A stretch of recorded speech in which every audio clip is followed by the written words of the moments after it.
I would like to welcome our guest today, Olympic and world champion diver from Texas, USA, Laura Wilkinson. Hi, Laura. Thanks for being here today. How are you doing? Great. Thank you so much for having me on. I am excited to discuss with you about how you attempted this amazing journey after a lengthy absence from the sport and serious career-threatening injuries, and being 43 years old, qualified for the finals for the Olympic trials. So let's deep dive then. Did you get my fun there? I like it. Okay, let's begin with your background a little bit. Why don't you introduce yourself and tell us how you got started in diving? So I actually started out as a gymnast. So I had seen Mary Lou Retton win the Olympic gold in my country in 1984. And that was, all I wanted to do. That looked great. And, after a few years in it, I loved it. I was okay at it, but I knew I wasn't going to be Mary Lou Retton. But that dream of going to the Olympics and doing well was still there. So I started trying a bunch of other sports, trying to find that thing that I could become really good in. And it took a few years, but finally I ran into some ex-gymnast friends that had started diving. And, the moment I walked onto the pool deck, I fell in love with it. It was gymnastics into the water. It was like all the things I loved. And so I was actually put into a group with several ex-gymnasts. So, there was that competitiveness in us, and we kind of pushed each other, really fast. And so we all got really good really quickly. Well, that's really interesting because gymnastic, I think, oh my God, I can't imagine me doing it. Oh, all the flexibility, and then you mix it with water, and then now it's diving. So, oh my God, you're multi-talented. And I saw on your website you're a ballerina as well. I don't know. Oh God, okay. Yeah, so, maybe you already got a lot of questions, especially because now you're known as, the queen of comeback, basically. So I gotta ask you, what motivated you to make a comeback in diving? It wasn't like this snap decision. When I retired after my third Olympic Games in 2008, I was 30 years old. So I was really old for my sport already. And, some of my competitors were already half my age, which was a little weird. But I was just ready to be a mom. And so I didn't really retire from diving because I didn't want to dive. It was because I was ready for that next phase of life.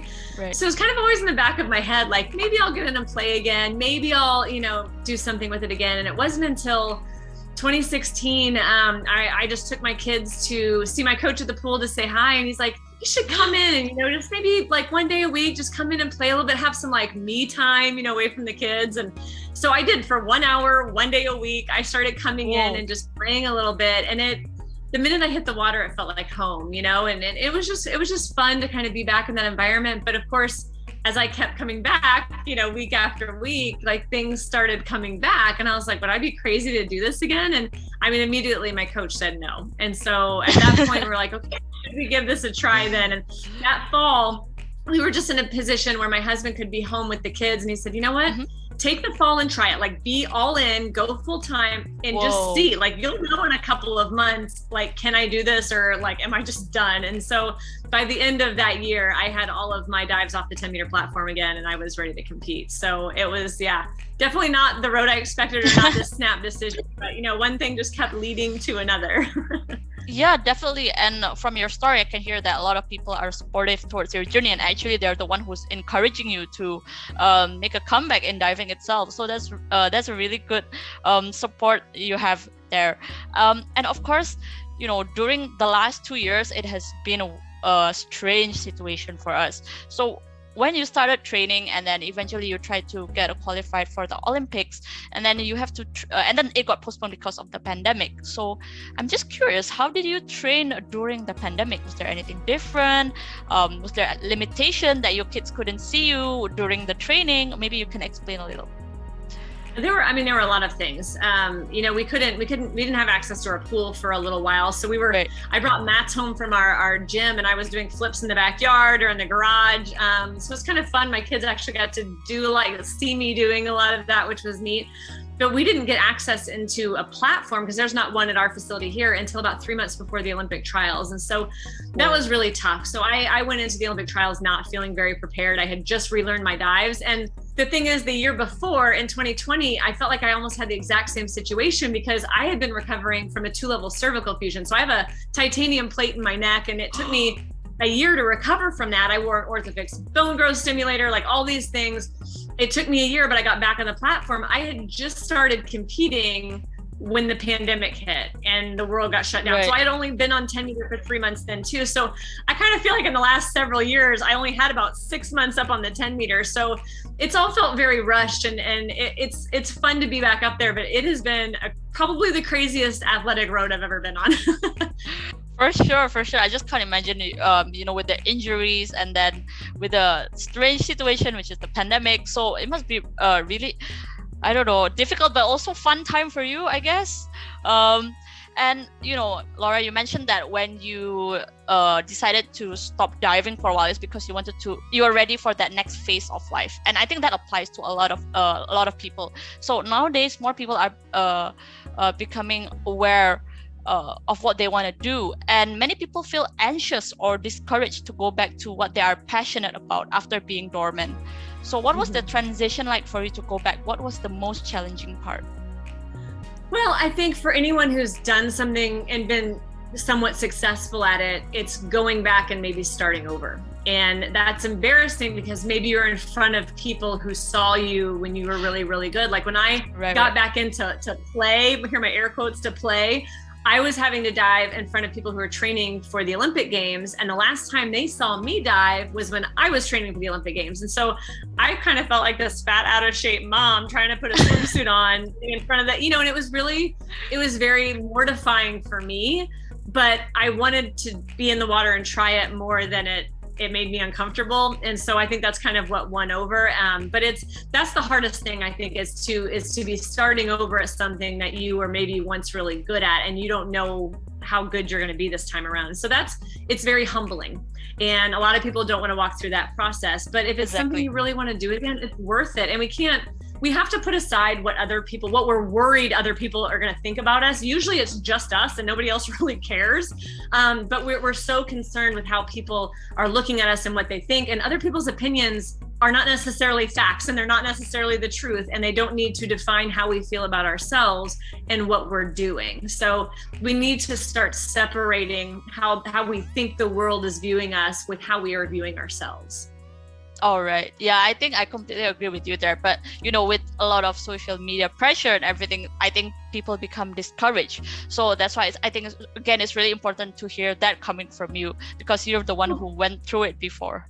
Right. And I think it's important, though, to be vulnerable, to be open about those things, because that's when people connect with you. If you're just always presenting this perfect side, there's no reality behind it. Because what you see in Instagram pictures is not reality, right? Those are the perfect pictures that you're going to post. Nobody's going to post their kid crying on the floor when they won't eat their dinner, but that's life, and life goes on between the pictures and the perfect moments. And so when we can open up and be vulnerable with people, you might be surprised what they've been through or how much they connect with you on that. So we need to kind of take some of the perfect armor off and allow people into those hard spaces, but it's not comfortable. It doesn't feel good, but man, the relationships you can create when you do that are huge.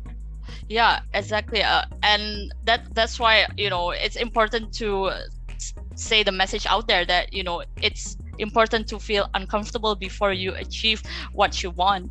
And again, my next question was do you feel more pressure as an Olympian to always do your best? But I guess you already kind of answered that, because you just, at the end of the day, you wanted to make a great comeback, and that's exactly what you did. So, and Laura, I wanted to ask you more about this part, because nowadays more people are becoming more aware about the importance of mental health. We have seen how mental health affects athletes, as shown in the recent Olympics, and more athletes are opening about it, like Simone Biles and Michael Phelps. And everything leading up to competitions can take a toll on mental readiness. So how do you get through that vigorous training mentally, and how do you best prepare yourself, basically?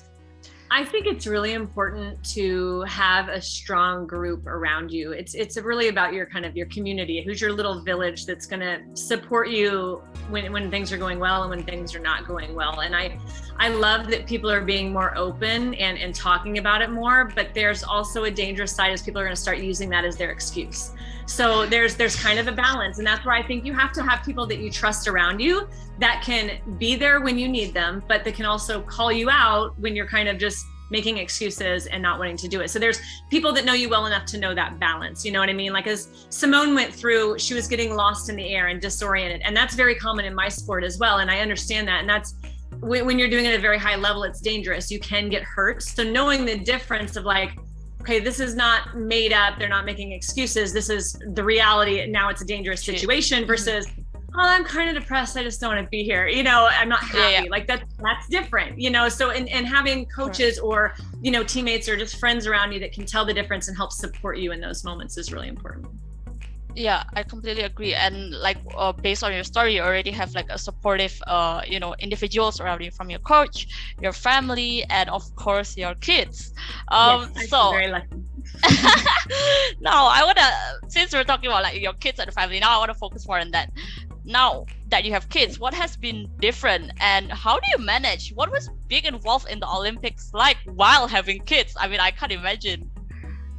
It's crazy. I feel like it's all about logistics. It's like who goes where at what time and how do we make it work and who's watching the kids and who can get them here and how do I get up here? Because with my facility too, like we don't have a platform, so I have to drive, you know, at least an hour and a half one way to get to like the closest platform we're allowed into. For a while, I was having to make a 7-hour round trip on a Saturday. So you know, logistics are really, that was the hardest part for sure, has been logistics. Commute. But it's also the sweetest part having kids is because they love you no matter what. You can finish dead last. I mean, they may be like, why didn't you get a gold medal? But like, they still love you, no matter what. So there's the good balance. They're the best cheerleaders and they hold you accountable. So like, I have to tell them if they call me out like, well, hey mommy, how come your medal is bronze and not gold? Instead of being upset with my performance, I have to bite my tongue and kind of live out what I'm trying to teach them. Like, you know, I'm not real happy with how I did today, but I learned a lot and we're going to try to do better next time. We can't win them all, but we can learn and we can improve. All right. So they are like your personal cheerleaders overall then.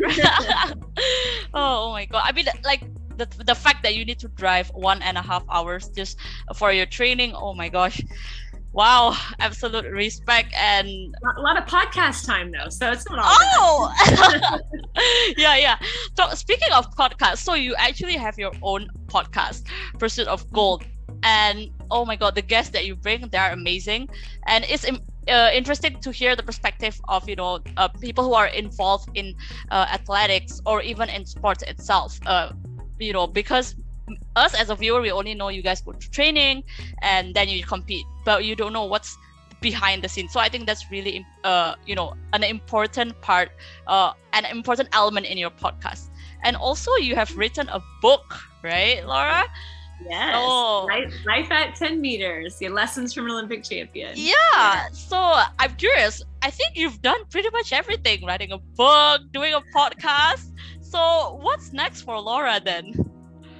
You know, that's a good question. I'm still kind of trying to figure that out. I'm back in the pool playing around, but I'm not really like committed to any competitions yet. So we're kind of just feeling things out in this new, post trials kind of world we're living in. You know, the kids are back at school after homeschooling for a year. So we're just kind of adjusting into this new phase. And I don't know what's next. You know, sometimes you just kind of have to walk until your steps are guided in the right direction. But I'm always up for a new adventure. Exactly. Wait, the next step, is it you training your kids for Olympics? No, I don't know about that. They can't commit to a sport yet. So. Oh, okay. All right then.